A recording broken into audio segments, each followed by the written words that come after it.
মাছ দিয়ে ফুলকপি দিয়ে নতুন আলু রান্না করব। কড়াইতে তেল দিয়েছি, ফুলকপি আলুগুলো আগে ভেজে নিই, তারপরে মাছটা ভাজবো।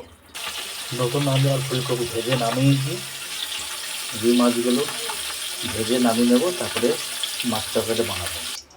মাছ ভাজা হয়ে গেছে, মাছে অল্প একটু ডিম বেরিয়েছিল, মাছের ডিমটা ভেজে মধ্যে রেখে দিলাম।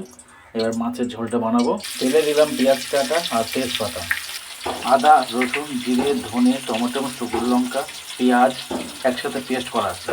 মশলাটা দিয়ে দিয়েছি, নুন হলুদ দিয়েছি, একেবারে মশলাটা কষাবো। কষিয়ে ফুলকপি আলুটা দেবো এর মধ্যে।